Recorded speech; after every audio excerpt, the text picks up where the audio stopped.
Bonjour Brandy. Bonjour. Pourquoi vouloir mettre en ligne une série de vidéos? Pourquoi ce recours à un tel support de diffusion? Eh bien, parce que nous avons depuis 11 ans maintenant, depuis le mois de décembre 2011, mis à disposition un blog, les Dits du Corbeau Noir, dédié à la tradition celto-druidique, pour la faire connaître, voire reconnaître aussi. Et cela fait 11 ans que nous publions quelques 3000 articles sur ces sujets. Et ceci a quand même recueilli à peu près 277 000 visites en 11 ans, donc dire l'intérêt qui est porté à cette tradition encore bien méconnue, quand elle n'a pas été quelque peu défigurée ou caricaturée plus ou moins sympathiquement. Mais il n'empêche qu'elle représente, semble-t-il, et a priori, un intérêt manifeste pour beaucoup de personnes qui pense trouver dans ce qu'elle propose de spiritualité, de philosophie et aussi de culture, de tradition, d'écologie même avant la lettre, et puis aussi toutes les capacités et facultés artistiques, créatives, imaginatives et novatrices qu'elle comporte. En tout cas, un outil, des méthodes pour accompagner leur propre existence, leur propre vie. Et tout ça se faisait par écrit, la plupart du temps, avec quelques images, mais tout de même, donc avec sur écran une fatigue certaine pour pouvoir compulser les quelques 3000 articles qui ont été donc publiés sous cette forme-là. Et conscient de cette fatigue provoquée par la lecture sur écran, j'ai souhaité sortir de cet éventuel désagrément en proposant des vidéos. D'abord parce que c'est aussi, nous sommes dans le siècle de l'image, du son, du mouvement, et donc tout cela paraissait assez figé. Et puis deuxièmement parce que notre tradition est une tradition qui a toujours été orale, donc non fixée. Nous fixons mais à défaut. Hein. Alors que les anciens nous disaient, vous savez, la transmission c'est de cœur à cœur, c'est de poitrine à poitrine, c'est d'oreille à oreille. Voilà, c'est du vivant dans le vivant, quoi. Donc la vidéo est effectivement le support, le moyen que j'avais annoncé. Il me manquait simplement le réalisateur ou la réalisatrice, et cela est venu à moi, car ce qui doit se faire se fait généralement. Voilà, sous la l'égide de Carwen Gwen, qui sera la réalisatrice de ces rendez-vous quotidiens, en tout cas réguliers, et je leur remercie vivement puisque ça va donner à ce blog une nouvelle dimension. Avec plaisir. Et quels sont les buts et les objectifs recherchés par ces réalisations? L'objectif demeure celui qui a suscité la mise en place du blog. Encore une fois, nous sommes les héritiers d'une sagesse millénaire, d'une spiritualité de haut niveau, aussi profonde qu'élevée d'ailleurs, mais qui n'a jamais pu vraiment, disons, atteindre son public. Bien que ceci, tout ce qu'elle véhicule de concepts, de théologie et d'éléments et de méthodes et d'outils, sont directement issus d'abord du milieu naturel.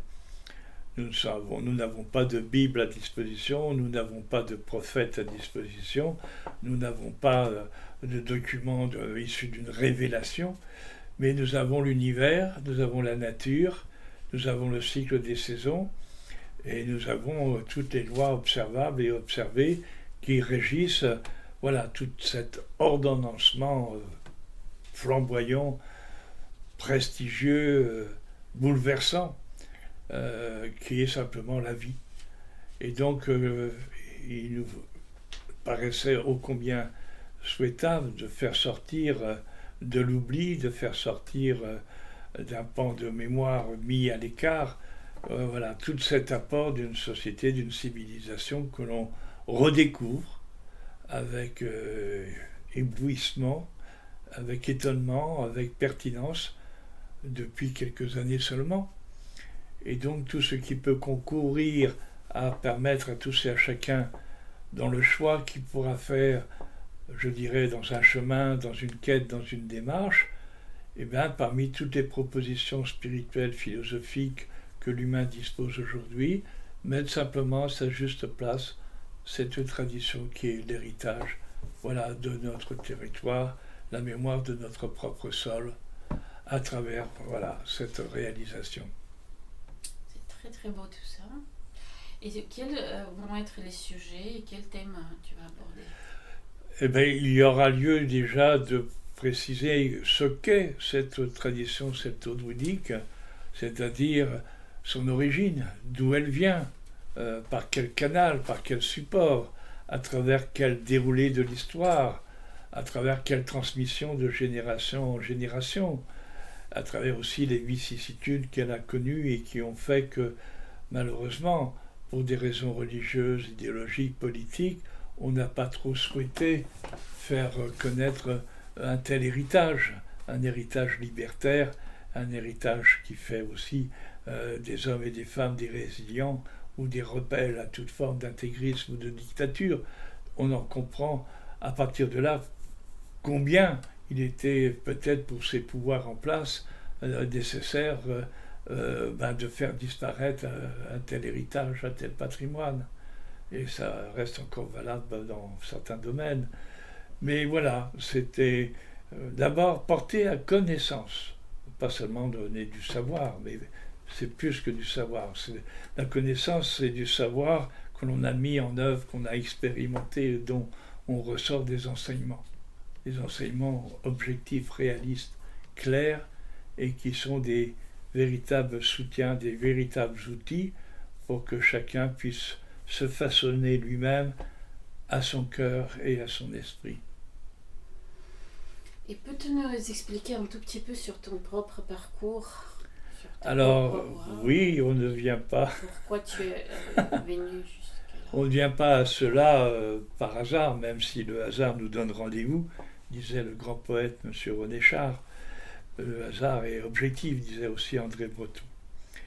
C'est simplement le fait que vous êtes ou pas, ou nous sommes ou pas, disposés à, dans certaines circonstances, à recouvrir ce qui nous fonde, ce à quoi nous aide la nature, qui nous aide à découvrir notre vraie et véritable nature.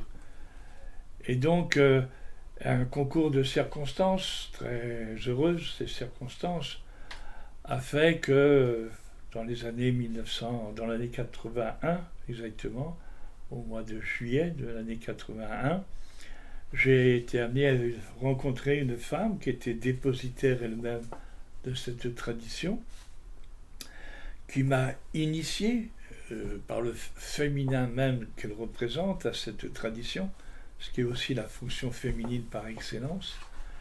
Et j'ai reçu dans la fontaine de Barenton en Brocéliande, voilà, cette révélation.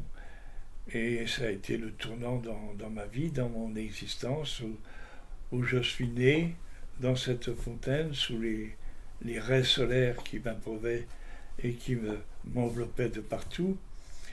J'ai reçu, voilà, ce dépôt, cet héritage insoupçonné, incroyable, miraculeux, époustouflant, fantastique, qui depuis me nourrit et me permet de continuer à cheminer sur une route où l'émerveillement est un jalon assez quotidien.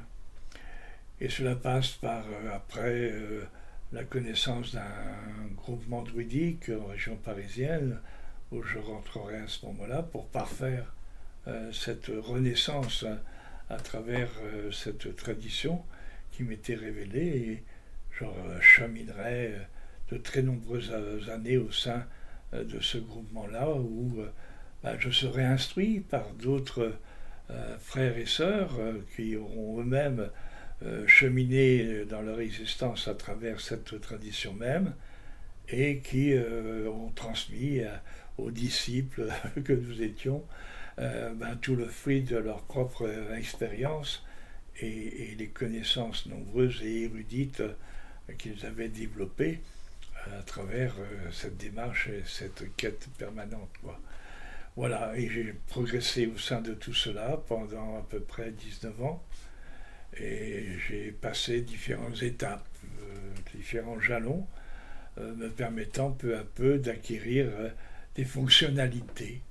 Et des fonctionnalités en tant que barde, pour une part, en tant que vade sur d'autres sujets, mais surtout peu à peu, et au bout de 24 ans, d'opter pour le sacerdoce, qui est une mission extraordinaire, qui demande tout et à qui on donne tout, et voilà, qui va nous permettre de servir la vie, ceux et celles qui la servent de leur mieux, et ceux et celles qui viennent l'interpeller, l'interroger par rapport aux questionnements qui sont les leurs.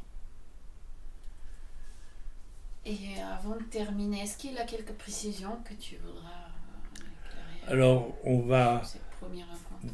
Oui, je suis vraiment particulièrement heureux de se rencontrer et de pouvoir se rencontrer maintenant de cette façon qui me convient davantage. Le support écrit, c'est important, mais c'est à défaut de pratiquer cette oralité qui nous met dans une intimité de relation, de confiance, d'attention bien agréable. Et donc nous allons au cours du temps mettre à disposition, après avoir opté et choisi différents thèmes issus de la tradition, et la meilleure façon de porter cela à connaissance.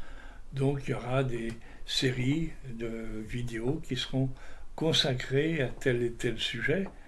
Ça va aussi bien sûr de la connaissance de la tradition, mais en même temps de tout ce qui l'anime depuis la nuit des temps, jusqu'à la question de savoir mais qu'est-ce qu'on peut faire d'une telle tradition aujourd'hui, à quoi pourrait-elle servir, est-ce qu'elle pourrait par exemple apporter son concours à un changement de paradigme sociétal qui nous interpelle d'une façon prioritaire et urgente.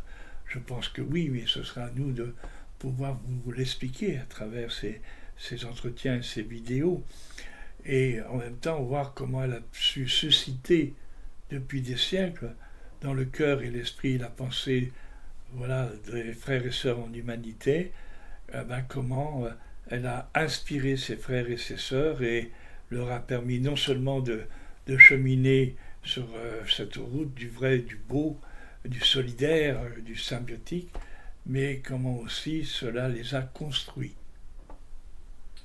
Merci beaucoup et on attend avec impatience le prochain épisode.